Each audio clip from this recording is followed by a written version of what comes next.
Hi, my name's Tiffany. I'm just like a normal 20-something-year-old. Originally, I'm from a developing country, Indonesia. My family has went through a huge generational change. My grandma was born into poverty. My parents was born in a village, and like I'm here today, which is like pretty crazy. And I felt like I have a sort of crazy childhood. But the whole point of this video today is I want to talk a bit about history, which is one of my passion. And specifically about fascism in Europe after World War II and World War One and how it went. It made me re-question my belief system, which is being open, pro-openness, freedom of speech, and how it's very important to read the nuance of the situation. So today, that's what I'm going to talk today this about. And this has view this is relevant to AI because AI is about distribution of power. But anyways, let's talk about openness. So I grew up in an authority that is very totalitarian, it's very hierarchical. Um, and she has to be right all the time, even though she doesn't make sense. So I grew up with like being told I have to be partially clothed in order to like shower. My feet are so big, like I need to wear socks before I sleep. Like it's pretty crazy, right? It's as a function of her village life.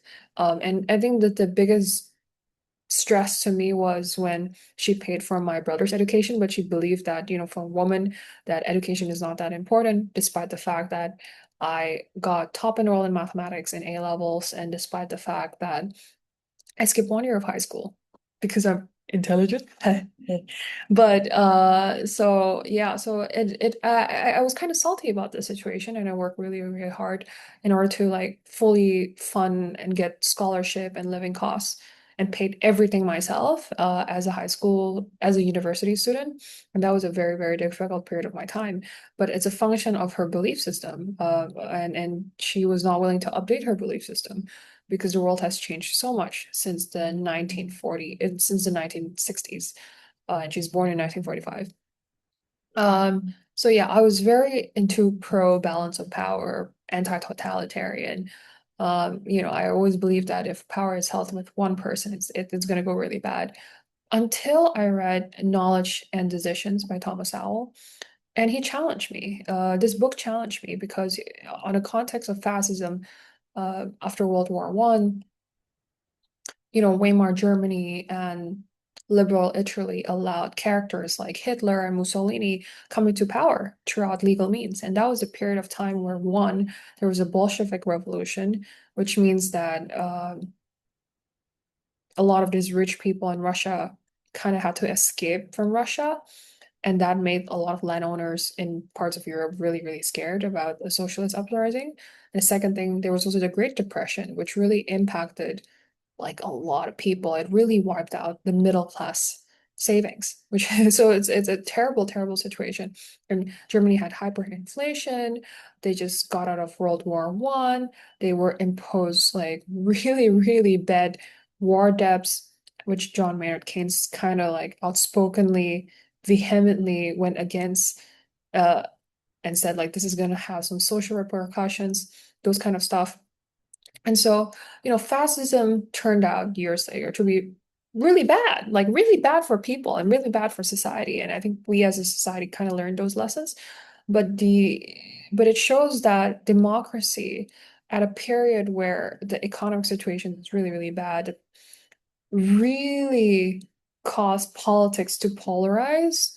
And as someone who is always pro-openness, it really made me question my belief system about the dangers of you cannot be too naive. You have to read the nuance of the situation, the balance of power. That even if you have an particular ideology of like being open to new ideas, being tolerant, when shit hits the fan, you have to get your shit together and unfortunately impose power.